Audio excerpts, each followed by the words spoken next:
Welcome back, everyone, to another edition of the Prove Me Wrong podcast. I am your host, Pete Lieb, and I'm glad you're all on board with me today. I have another great show lined up today, and if any of you have ever listened regularly to the podcast, you know that if you present me with a conspiracy theory or a government cover-up, my chips are all in. They're in the middle of the table. I'm all in. You have my attention. So along those lines, we're going to talk biological weaponry and government cover-up today, specifically through the use of weaponized ticks and Lyme disease. And for those that aren't familiar, because I really wasn't, quite honestly, I did some research myself and discovered that Lyme disease is transmitted to humans through a bite of a black-legged tick. And it affects more than 200,000 people per year if what I researched was right. That's a huge number. Typical symptoms include fever, headache, fatigue, skin rash, and if it's left untreated, it's an infection that can spread to the joints, the heart, the nervous system, and it's very difficult to diagnose, and it's a serious problem. But was it orchestrated by a government who is now trying to cover it up? That is the question that, to help me unpack that today, my guest is Kris Newby, who is an award-winning science writer and filmmaker. Her documentary film, Under Our Skin, dive into Lyme disease conspiracy, and her book titled Bitten, The Secret History of Lyme Disease and Biological Weapons will be the topic of our discussion tonight. You can also find Kris online on her website, krisnewby.com. That's Kris with a K, K-R-I-S, newby.com. Welcome, Kris, to the Prove Me Wrong podcast. Hi, Pete, and thank you for inviting me. Oh, no problems. So, Kris, your journey with all of this started after you personally contracted Lyme disease. Is that correct?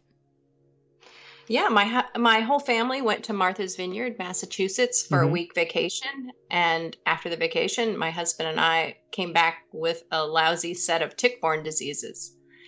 And it took a year, 10 doctors, and $60,000 to get a diagnosis, and then about 5 or 6 years for us to recover from the two diseases we had. So that was my entree into the controversial and political world of Lyme disease. Why did it take so long to get the diagnosis? Well,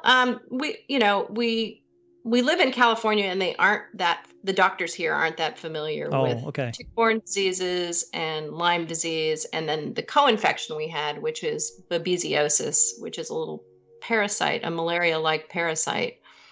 So even though all of the first 9 doctors I talked to, I said, we were on Martha's Vineyard, it's Lyme disease is endemic there. We didn't see a tick bite. And they've learned over the years that they've been told by academic medical centers, Lyme disease is a rare disease. And so they just sort of didn't know the symptom sets of the mixed diseases we had. And they just didn't bother testing us till we were like 8-9 months into what turned out to be serious, almost life-threatening disease for both of us. So does it present itself as something else? Is that, I get being on the other side of the country as well, but typically is it something that's easier to diagnose in places that are just more comfortable with it? Or does it present some other way? Well, the thing about it is, if you have Lyme disease, all the tick-borne diseases, and they're just like about 80 tick-borne diseas that you can get. I mean, in a typical black-legged deer tick, in endemic places, there might 25 to 30% of the ticks might have more than one microbe in it that can cause disease. So if you do sort of the mathematical possibilities, each combo looks a little different over time. I mean, at first, they almost all present as you have a summer flu-like symptoms, high fever, neck ache, achy. It just seems like the flu. And with Lyme disease, the test doesn't work in the first month. It measures antibodies, which is your body's response to the Lyme infection rather than actual DNA from the Lyme disease spirochetes. So, doctors who are in California might test you in the first month after a tick bite and it's negative, but you might really have it. And that's a really dangerous scenario because you can go on like we did. And after a year, you have a disease condition that you may never get over, if it's combined with other germs. And so all the other co-infections have sort of different presentations when they're mixed with Lyme, like babesiosis has night sweats, and it can make your spleen enlarged, and Rocky Mountain spotted fever can give you this little pinprick rash on your extremities because it likes cool body temperature. So how long? So if you have to wait just even a month, you're living with those symptoms for a month before you can get an accurate test already. How long does it take? I'm assuming there is workable treatment once you're tested and once you come back positive. There is something that they can do for you to clear it up, or is it too late at that point? Do you have potentially symptoms forever? If you treat a straight Lyme disease case with antibiotics in the first month, just simple antibiotics like doxycycline or amoxicillin, you can clear it up and you'll walk away from it and never know the bullet that you dodged. So if you catch Lyme disease in the first month and treat it with antibiotics, you can get over it no problem. But if you wait longer than that, the Lyme spirochetes can get into your brain, your neurological system, places like that are protected from the immune system, like where you might have scar tissue in your knees or your back. Then every month that goes by, it gets harder to treat it. In addition, some co-infections like babesiosis, that's that malaria-like parasite, you need a different class of drugs than doxycycline or amoxicillin. You need anti-malarial drugs. So you might treat the Lyme, but the babesia might linger. So that's why it takes a doctor who's knowledgeable on symptom sets of mixed infections and what drugs work best on which one of the germs. So you were living with that for a year before you were finally able to be diagnosed. Were those symptoms just persistent for a year? They were waxing and waning, and every month that went by, the low points would get lower.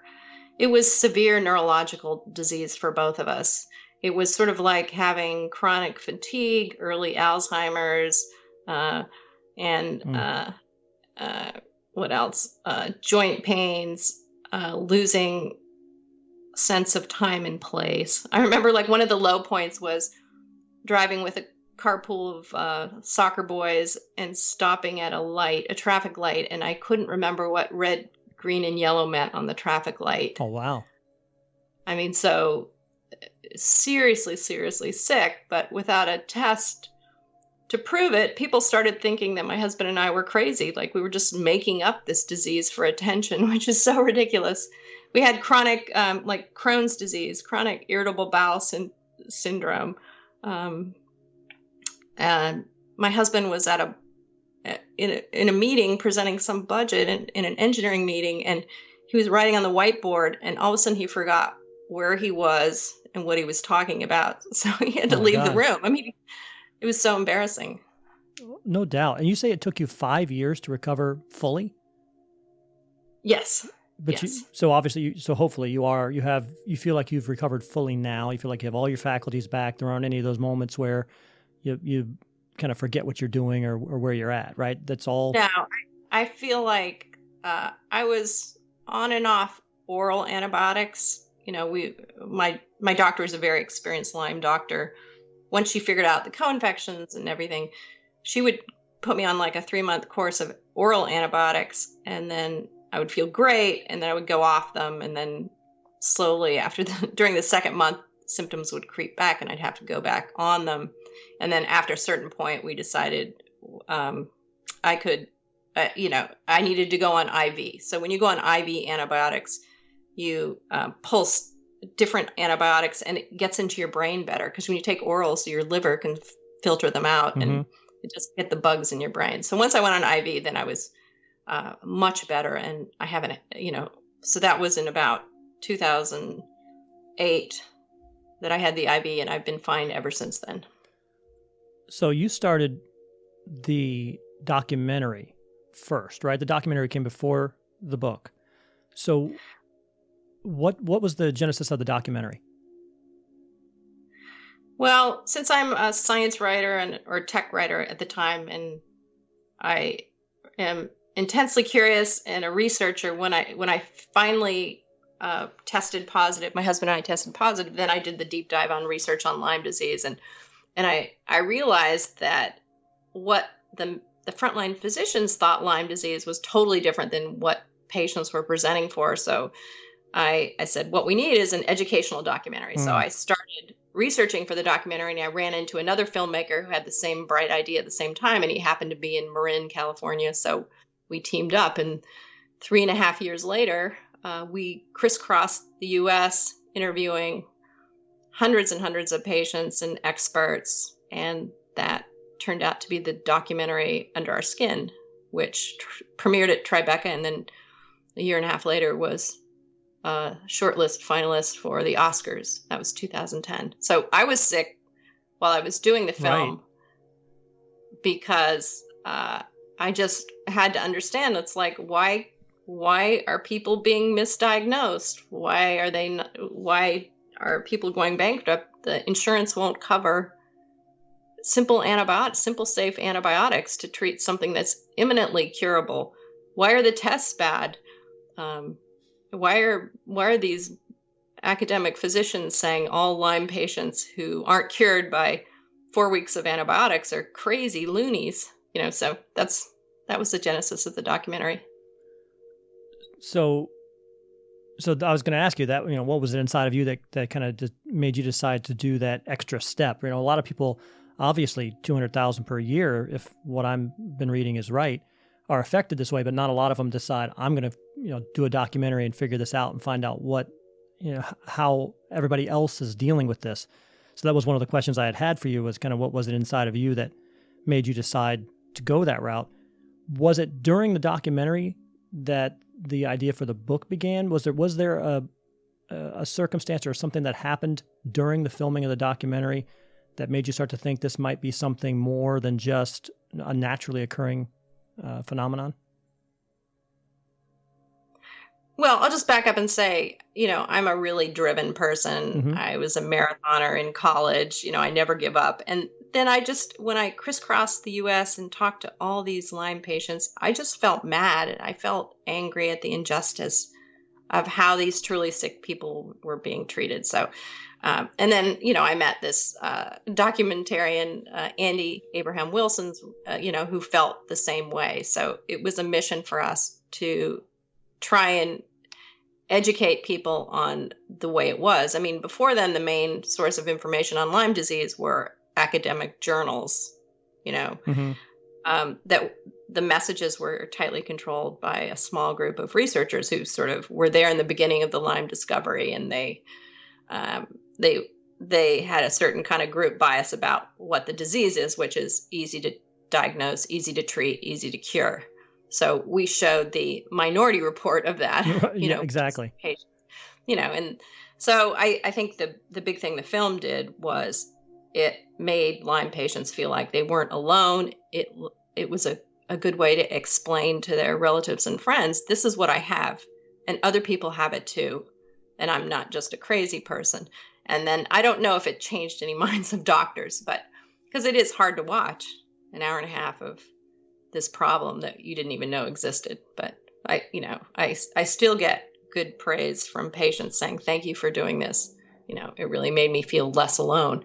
But okay, so during the filming, there have been rumors about Lyme disease being a bioweapon, having escaped from Plum Island, which is just right off of Lyme, Connecticut, across the Long Island Sound. Those rumors have been around forever. Mm-hmm. And Michael Carroll wrote a book about an alleged biological weapons release called Lab 257. So he was the first out with it.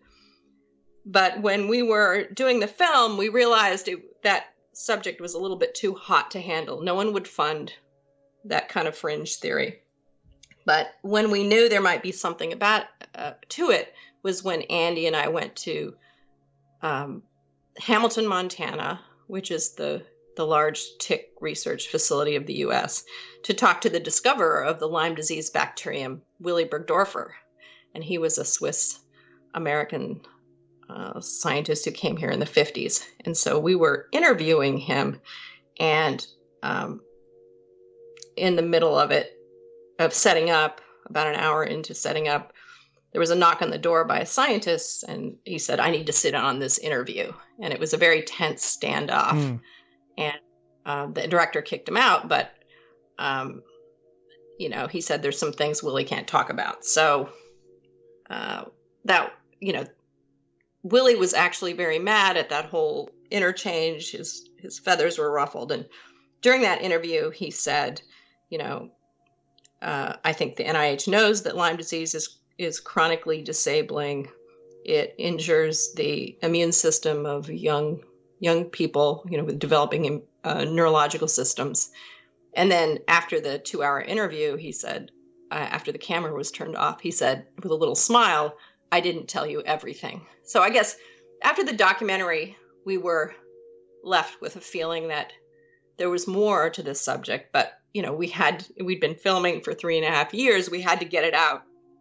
And so a book wasn't even on the horizon for me. I thought, once we did all the marketing for the film, I was 5 years into it. Mm-hmm. I said, I'm going to let someone else carry the torch of this cause. I'm better now. I have a great job at Stanford writing about great scientific discoveries and scientists. So I thought, well, I'd move on. And so I was about a year into my Stanford job when all of a sudden I got a call from another indie filmmaker friend of mine, Tim Gray, who says, he's on a bad cell phone connection. He says, "I'm just speeding away from Hamilton, Montana, and I just talked to Willy Bergdorfer, and he said, Lyme disease is a bioweapon." And I said, "Oh, okay, all right. Well, what's the proof?" And he says, "I'll send you the video." So he had done this intense 3-hour plus interview with Willy Bergdorfer. And at the end of it, he said, that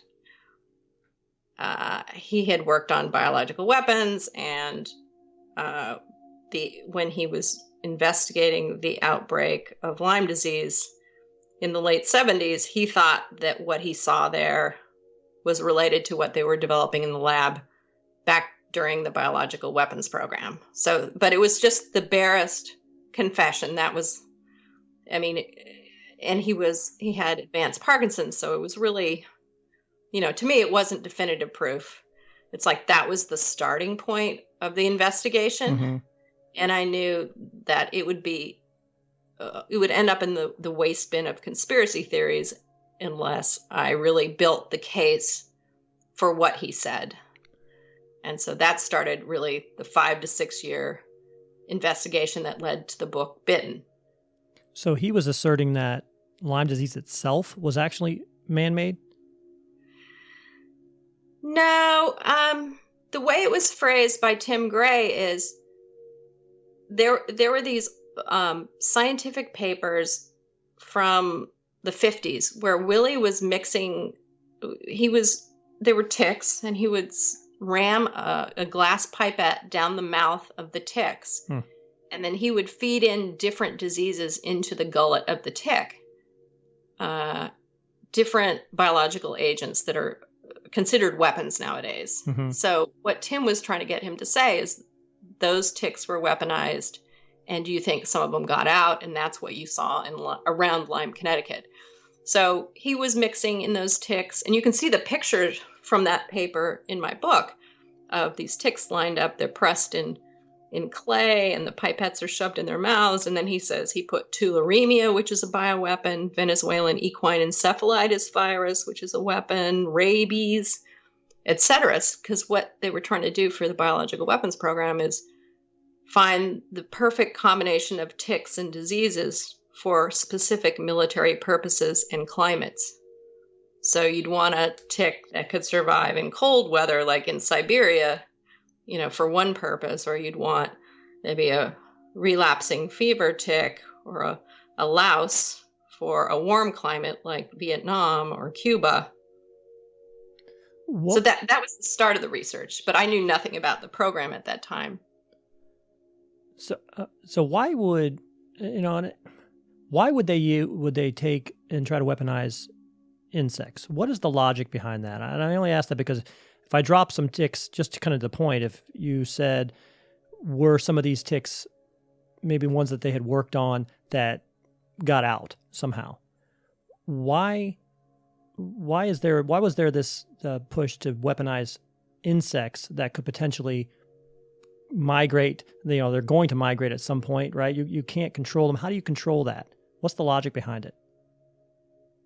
Well, you have to go back to the end of World War II. Mm-hmm. And after that war, the Russians and the Americans were rushing to pick the brains of German and Japanese scientists who were working on weapon systems. And in Germany and Japan, they had quite extensive biological weapons programs.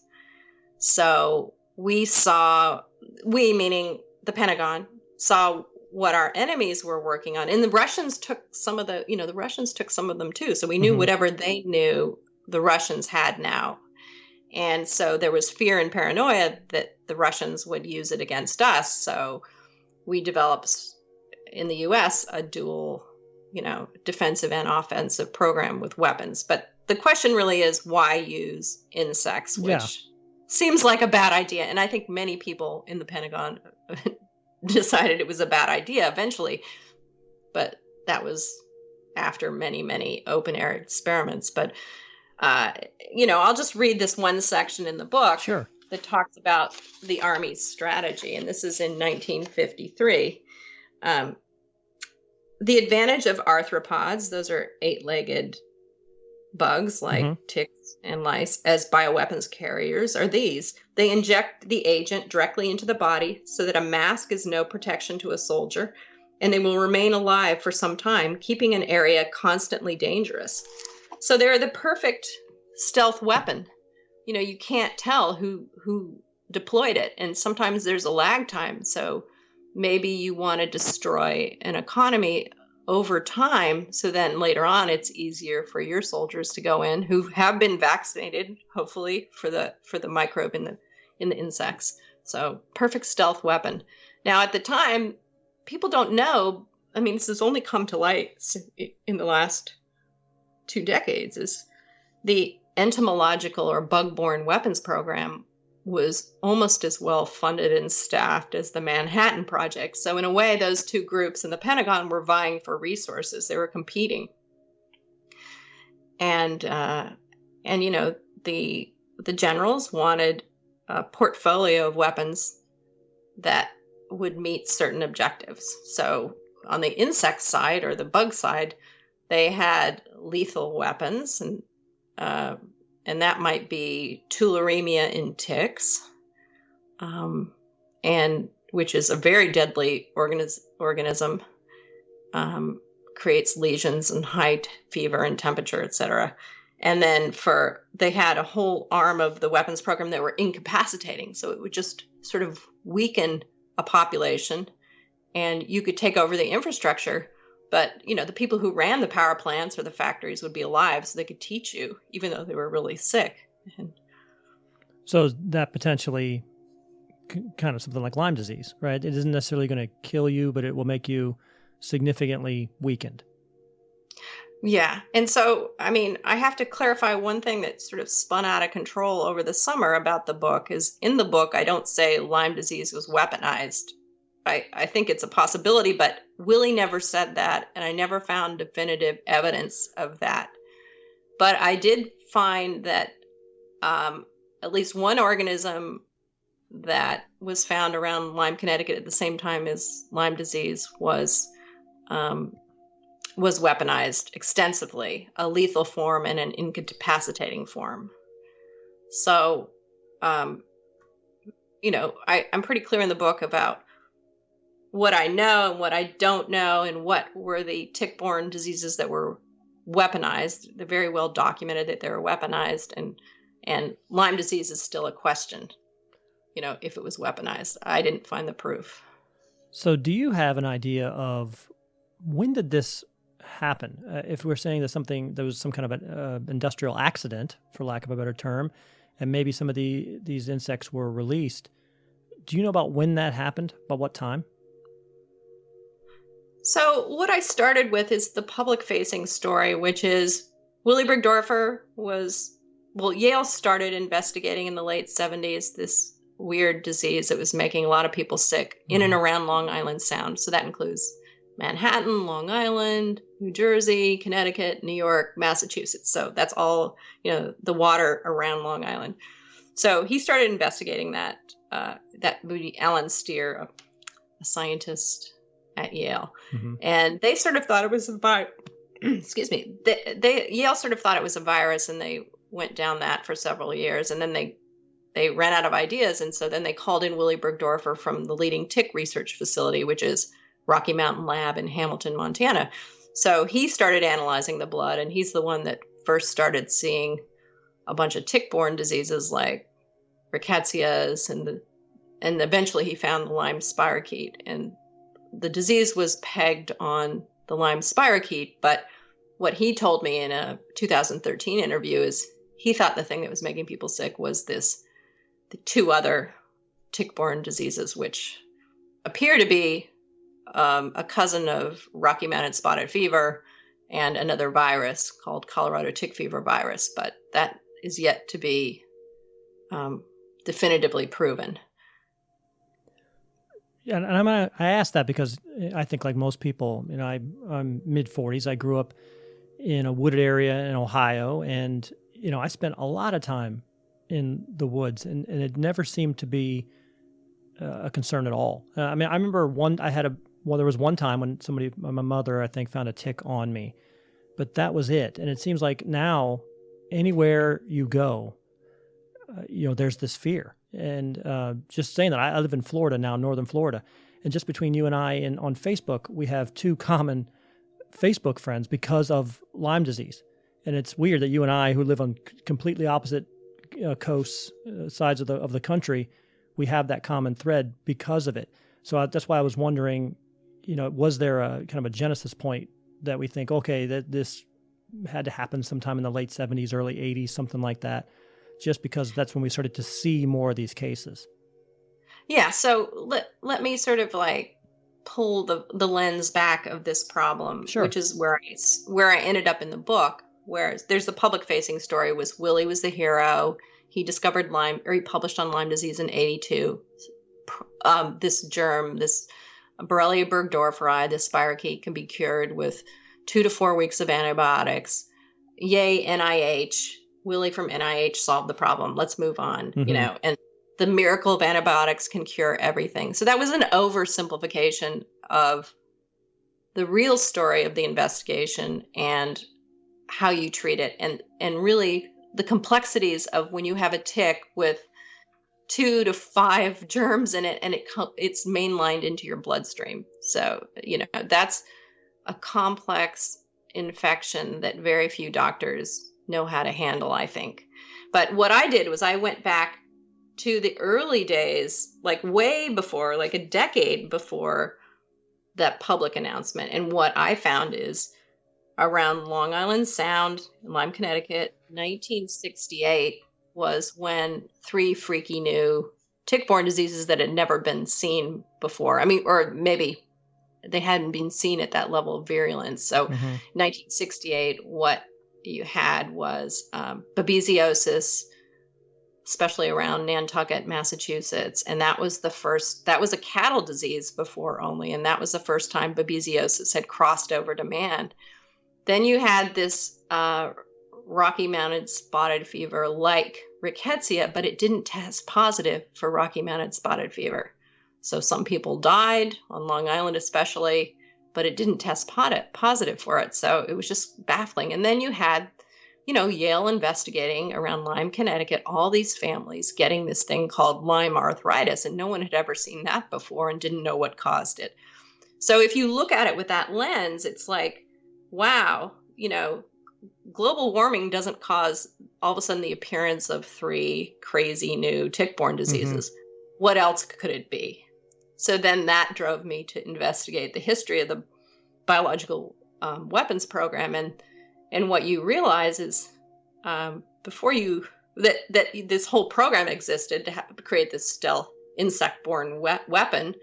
I have 3 live witnesses who said they worked at Fort Detrick, the headquarters of biological weapons program, figuring out how to drop infected ticks from planes in containers.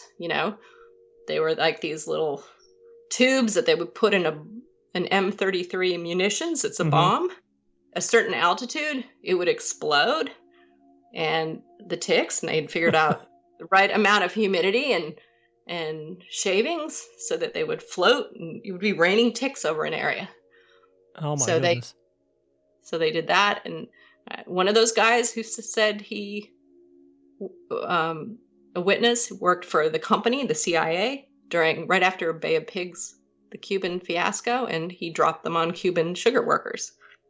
And, I wasn't going to publish that in the book, but then when the Kennedy assassination files were released in 2017 and 18, I found documentations of that program that matched up with everything he told me over several interviews. So you were able to find someone outside of Willie. Sounds like you found a couple of people outside of Willie who were able to kind of corroborate what he had been telling you. That was my next question. Yes. So Jim Oliver, who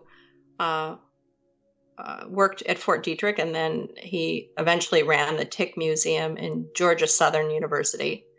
He was one of the people that worked on the airplane drop, and then Willie, and then this other guy who worked for the CIA who likes to remain anonymous, so for obvious reasons. Sure. But back to your original question is like, well, why all of a sudden is there this tick-borne disease problem in different parts of the U.S.? So you go back and look at the history of biological weapons, and there were certain to weaponize an insect, you have to have a lot of testing and prototypes.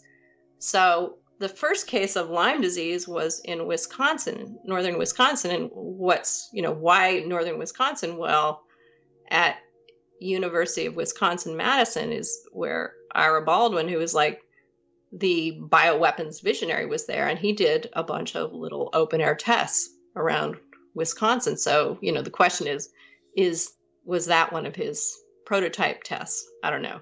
But then, there was certainly a lot of testing around New York City. So I haven't definitively, figured out what, where, and when that release was, but certainly if you look at the coincidental evidence, it seems like it could have come from Plum Island, or there's a naval ammo munitions dump where all the boats carrying stuff to Cuba would stop off there. So, and then I have to say, after a while, someone decided that putting germs in insects is a really bad idea. You can't control it. Right. It's really hard to keep 2 different organisms alive at high altitude in a plane. So what they ended up doing is switching over to just the microbe and not the insect or bug. So, just like anthrax, you can take bacterium and brew it in a large, beer stainless steel tank by the tons. And then you aerosolize the bacterial spores.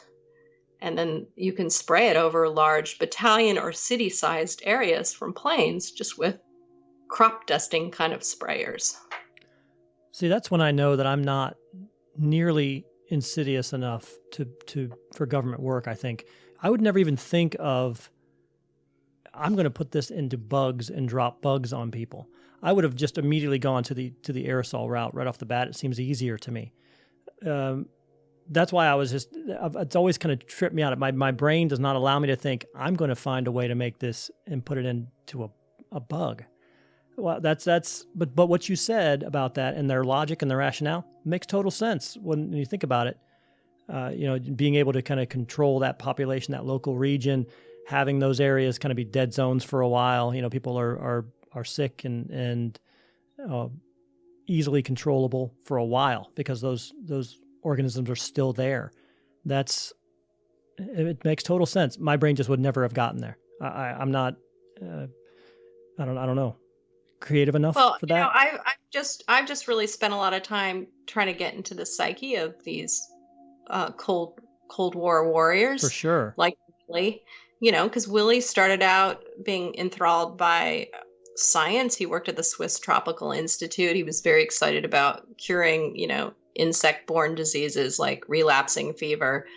But his first job was in Hamilton, Montana for the Public Health Service here. And, it was a creeping thing. He had a growing family. He needed to support them. He had a job where, sometimes Fort Detrick would send over these weird projects and he could sort of connect the dots and figure out what they were doing. But, he could also work on his own pet projects. So, and then before long, by the time I got to him, it had gotten to him. And at the point where he knew he wasn't going to live much longer, I think he finally let a journalist in and started talking. And that's where he told me, this is in the 2013 interview. Mm-hmm. Yeah, I put plague and fleas for the program. I put yellow fever and mosquitoes. I, put various diseases and ticks. And he said they asked me if I could figure out how to make ticks reproduce at a faster rate so they could make very large quantities that could be dropped from planes, etc. Because once you infected one, any offspring of them would also be infected. Is that, I wanted to make sure that I'm understanding that right too. I don't have to literally infect every insect, right? I mean, they infect a small portion and then they breed from there. Well, that was part of the experiments. Ideally, they would get a microbe that would be what they would call transovarially transmitted. So that would be any of the rickettsials or many of the rickettsials, like Rocky Mountain spotted fever. They, if a pregnant or gravid tick was about to lay 2,000 to 3,000 eggs, all of those eggs would be infected. So Borrelia burgdorferi, I've always thought that would be a lousy weapon because I don't think it's transovarially transmitted by the tick, and it's really slow growing. So, and you can't grow it easily outside of the tick. It needs living bug tissue to grow. So that's why I think it would be a lousy bioweapon. But rickettsials, Q fever, anthrax, they were all perfect for spraying over large areas, which the military called the LAC program, Large Area Coverage Program. And they tested them in this large 1 million liter steel sphere called the 8-ball. And they would put animals and people, test subjects would put their faces up to the holes on the side of the sphere to test aerosol transmission of germs. So they would infect themselves that way? Yeah. So what happened is during, I think, the Korean War, they said, or the Vietnam War, really mostly, they'd say to religious conscientious objectors, like mostly Seventh-day Adventists, you can either go to Vietnam and be on the front lines, or you can help us test our vaccines at Fort Detrick. And these vaccines were for a lot of biological weapons that they were worried that the enemy would spray on them, but also they had offensive programs too that they wanted to test them for. So how were you able to uncover all of this documentation that you have and that you put in the book? Were those things, are they now public domain? Are you able to get them through some Freedom of Information request? Or how do you get those things that are essentially telling you how they created, developed, and administered biological weapons? Well, it started with Willy Burgdorfer's confession. And, he was a very credible witness because his entire fame was based on discovering Lyme disease and saying that was what made people sick in Lyme, Connecticut. So with him saying, well, I sort of lied or I omitted parts of the truth, there was something else, and I was told to cover it up, which is what he basically said. So it started with that. And then you start pulling threads. I like to say it's 100,000 piece jigsaw puzzle where you get all the pieces from different places. And so the second big breakthrough was Willy Bergdorfer, with this mindset, decided to donate all his private lab notebooks with the document, the notes about these experiments. And he gave it, he had a really good Mormon friend in Hamilton, Montana, and he called up a Mormon that he knew was active in the Lyme community, who's Ron Lindorf. He's mentioned in the book. And he says, Ron, I know you're a professor at BYU. Would you donate all my private research papers to BYU? And Ron said, yes. And then he knew I was working on Willy's biography. So he called and said, do you want to look at them before they're put in the archive? So anyways, all those papers, I got an advanced look at them, but almost all of them are at Utah Valley University, available online. So anybody can look at those. But it's really hard to decipher them unless you have a PhD in microbiology. So a lot of the 5 years was trying to learn microbiology on the sly. So then, that was the lab part. And that's where I could prove that there was another organism in in most of the blood work around Lyme, Connecticut, that was never published, which is sketchy. That's not what a good scientist does. A scientist finds sort of like some data that doesn't make sense now. They include it because you never know if it'll make sense down the road. Then that was the lab side. And then on the political side, I had to sort of piece together the story of the biological weapons program, which was available in certain books like Six-Legged Soldiers or several books that are in my bibliography. And then I went to archives. So I've probably been to like 20 archives that had bits and pieces of the military policy. So that would be University of Wisconsin, National Archives, the Hoover Institute.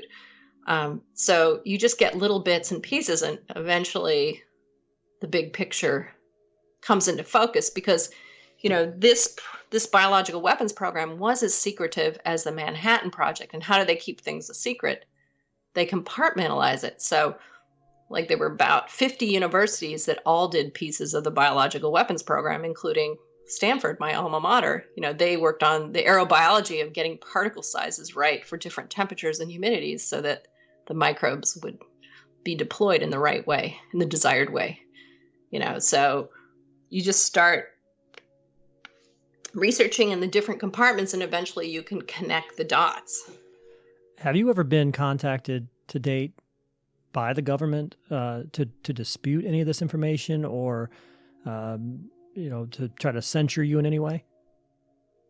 It was surprising when the book came out in May of 2019, I expected a big smackdown. Right.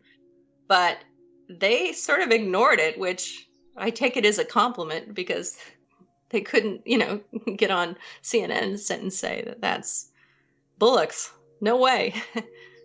Or are they playing maybe the long game and thinking, well, if we don't say anything, the collective American conscious will simply forget it. It'll kind of go over their head.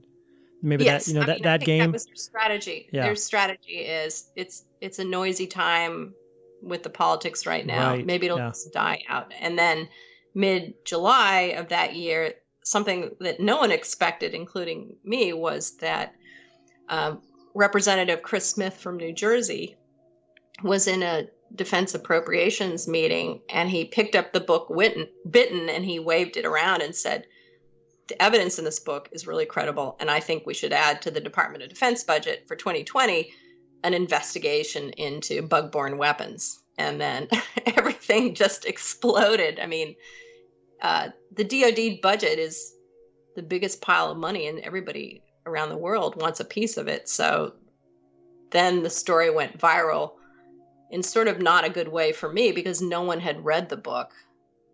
And then I started getting like negative feedback. Mm-hmm. There was this one news chain. It's an online news outlet that gives content away for free, which is called The Conversation. And they had a professor from Tufts University write and say, I knew Willy. He was never a biological weapons biological weaponeer, and Lyme disease could never have been weaponized, et cetera, et cetera. It was just like he hadn't even read the book, but he all of a sudden was an expert. And then the Washington Post picked that up. So that there was a lot of damage control that once that fake news was out, it was impossible for me to put that back in the bottle. Well, that's the world we live in now, right? Is the social media, the fake news, the online experts, the keyboard warriors, if you will. Everybody has an opinion, and now it's easy to get that opinion out, where it was much more difficult, 20 years ago, where you didn't have, it was in print somewhere. It wasn't, just flying through the web. So what is the next step? I mean, I know you said that the congressman or the senator was waving the book around, talking about having some type of investigation about this. To what end? What is the ultimate goal? Well, a lot of the documents on the biological weapons program have been destroyed after the program was canceled, which it was canceled dissolved between 68 and 72. So all those documents were destroyed, but there are little pockets of them that are still classified because they're all worried that our enemies will use those weapons against us. So I had a lot of trouble using Freedom of Information Acts to get that. They would say, it would take over a year to get a reply back that said, we have that document. It's been declassified, but we can't release it for reasons of security, national security. So I get a lot of replies like that. So to me, Freedom of Information Act has been fairly worthless under the last two administrations. Mm-hmm. So the great thing about the DOD investigation, which passed the House but didn't make it out of the Senate, was that you could instantly open that locked library in Dietrich or wherever it is now. So there, I'm exploring through my congresspeople other ways to getting that information. It doesn't necessarily have to be in a law. I can, through my congresspeople, I can request that. So I'm pursuing that. And then I'm just trying to find whistleblowers. I mean, the great thing about the book is all of a sudden these people, just like Willy Bergdorfer, who have been sitting on these secrets that have been nagging their conscience, are coming forward, including one in northern Florida, where you live, mm-hmm. who said, oh yeah, this, old Earl down the street told me at Fort Elgin they were releasing ticks, so I get leads like that. And, some of them aren't real, but some of them are. So I'm just like pulling those little threads, trying to get to the truth. So what does that lead to? Let's say the truth comes out and the government just flat acknowledges, yes, we had a biological weapons program. Yes, we tried to weaponize ticks. It didn't work out, or we've scrapped the plan now.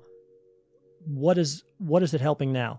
Or are we able to, how do we get rid of the ticks? We can't do that, right? I mean, it's almost impossible to eradicate kind of the fruit of those experiments. What's the ultimate goal?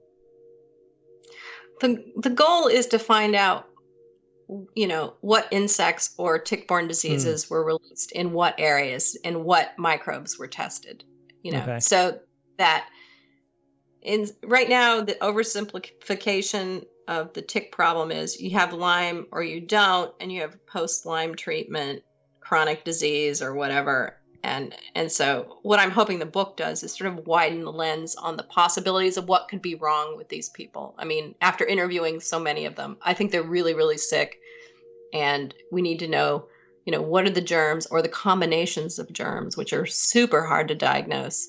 And if the germs are weaponized, then, there may be a secret cure or a vaccine in the secret military files that we would want to know about. True. So, yeah. If it's a weaponized rickettsial, at what university did they test it?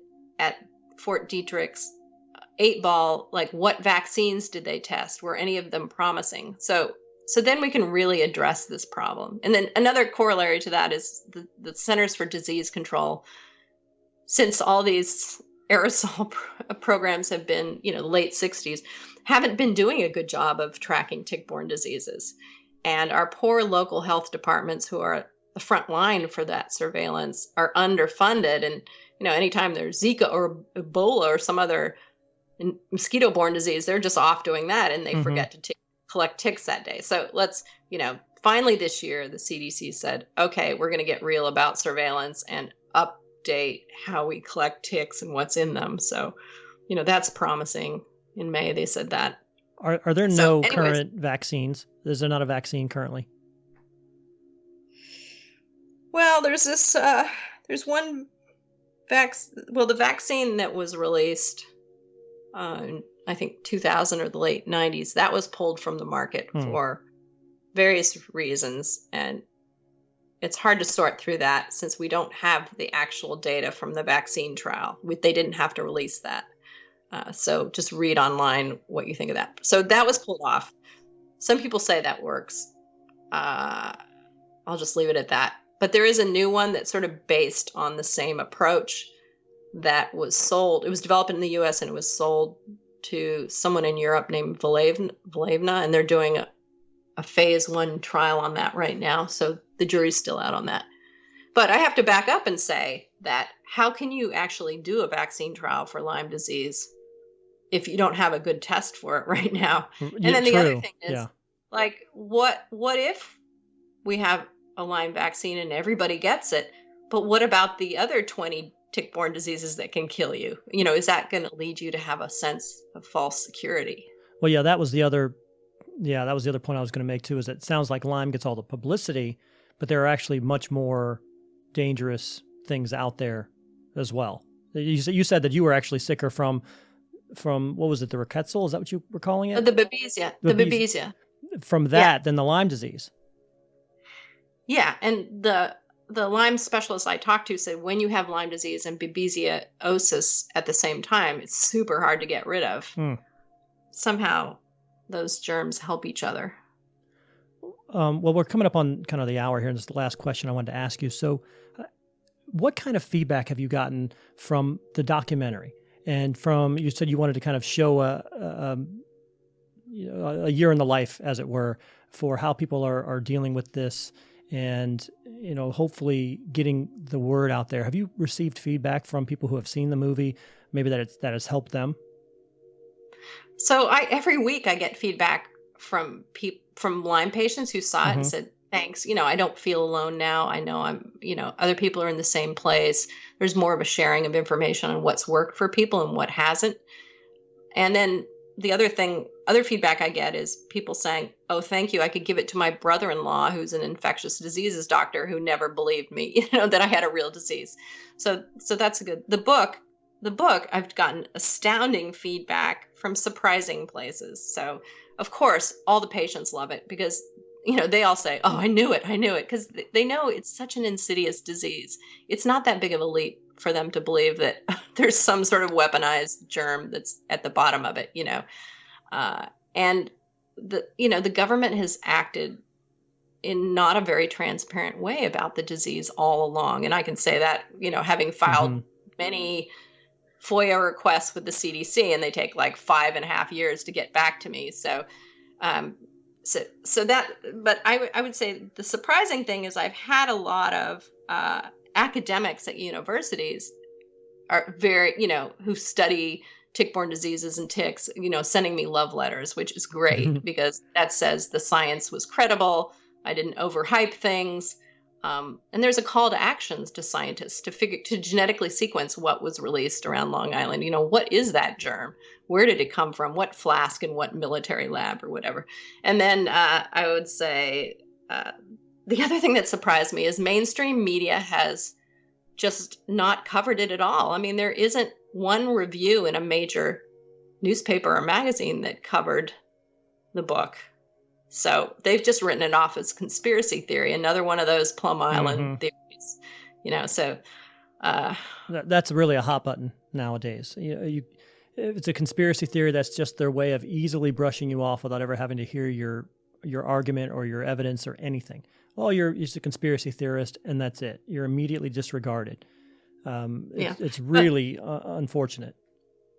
So, I mean, the thing I'm proud of, the most proud of it, is it was really heavy duty black diamond science. Mm-hmm. And I think I made it accessible for non-scientists and very readable, entertaining story. Because really, above all, I just want to get the word out about, it's the co-infection, stupid. It's not Lyme. It's the combination of Lyme and all these other tick-borne diseases. So that's what I want patients and their doctors to know. So if you look at on Amazon, it's got like almost 200 reviews, 5 stars.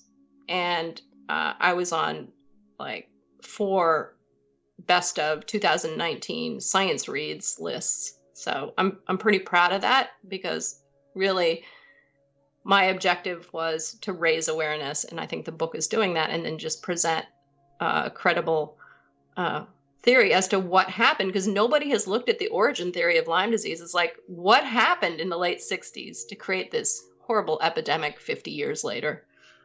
Well, it definitely must be incredibly satisfying for you. I can only imagine, honestly. You take something where you are kind of at the depth of despair, and you've really been able to make something pretty incredible out of it. So, I mean, that must feel really good. I mean, and so, I definitely thank you for being with us today. I mean, I was very interested in your story and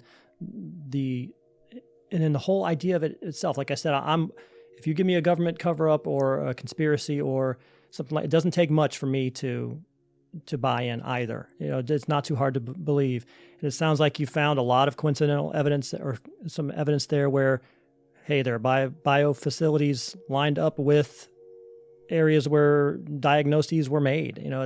There's not a whole lot you can say, hey, I can pinpoint, here are testing facilities and here are outbreaks of diagnosis. And we absolutely, I mean, it isn't a conspiracy theory. We weaponize ticks. Yes. We drop them on enemies. We release hundreds of thousands of Lone Star ticks, the aggressive man-biting ticks that cause this red meat allergy, on coastal Virginia, on the Atlantic bird flyway zone. And a year after that program ended, those non-native ticks ended up in Long Island and started spreading rickettsials. So, there are certain things that are undeniable. Mm-hmm. We put plague and fleas, diseases and ticks, yellow fever and mosquitoes, and planned on dropping them on our enemies. I mean, aren't those things bad enough as it is? I mean, ticks are terrifying. Mosquitoes are just disgusting. And then here we are making them worse. It just doesn't seem right.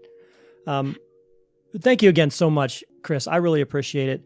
Once again, everybody, the book is titled Bitten: The Secret History of Lyme Disease and Biological Weapons. And also take a look at the documentary Under Our Skin, dive into the Lyme disease conspiracy. And again, you can find Kris online on her website, krisnewby.com. Kris, was there anything else that you wanted to address or bring up, or any appearances? I don't know if you do appearances, anything like that, book signings, things like that people would want to know? I'm planning my travel schedule. I'm doing a lot of events in May and April. May is Lyme Disease Awareness, and I'll be on the East Coast. So I'll just post it on my website when I have the events nailed down. Okay. Well, but thanks, Pete, for helping raise awareness. I think this podcast will launch thousands of tick checks this summer. I hope so. Honestly, I really do hope so. I mean, it is, like I said, it's a real thing. And like I said, I've had several people, friends of mine that are here in Northeast Florida, who are also struggling with this. And so that was kind of the jump off point for me as well, is seeing that not only did I know people that way, but then that you also brought this, your book and your documentary out. So it all kind of lined up for me as well. So I'm with you. I agree. All right. Thanks so much. Thank you so much, Kris. I appreciate it. We'll talk to you again. Thanks. Okay. Bye-bye. So once again, that was Kris Newby. She is an author and a filmmaker. Done a lot of work, has really made a lot out of a bad situation for her. Had contracted the disease, was in kind of the depth of illness, had some inner resolve and said, I'm going to make something out of this. I'm going to figure out what this was that's going on. 200,000 people a year are affected by this. I don't know how many of them actually stand up and say, I'm going to do something about it, other than try to get better. So, good on her. It takes a lot of intestinal strength to do that kind of thing. So, what are your thoughts on that? Again, it doesn't take much for me to believe, A, that there was a biological weapons program. Obviously there was. It doesn't take a whole lot for me to determine or to believe that the U.S. government, foreign governments, were all in kind of a battle, a war, a race to find new ways to deliver biological agents onto enemies. There's documented evidence of this happening. It's not so hard to believe. It also is not hard to believe that the U.S. government would be subject to an industrial workplace accident. That happens all the time too. So is it that much of a stretch to think that this biological weaponry was going on and there was some type of accident and now it is loose, working its way from coast to coast in our country, affecting 200,000 people per year? What are your thoughts? Do you think that Lyme disease or the other tick-borne illnesses that we're currently suffering from were engineered or weaponized by the U.S. government?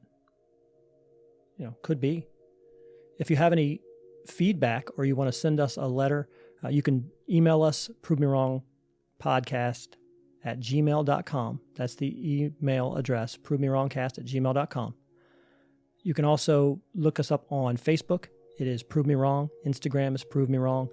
If you're just looking for content on how to listen to the podcast online, you can look us up on any podcast app. We're also on the iTunes Store, TuneIn, SoundCloud, Stitcher, really anywhere that you find podcasts, you can find the Prove Me Wrong podcast.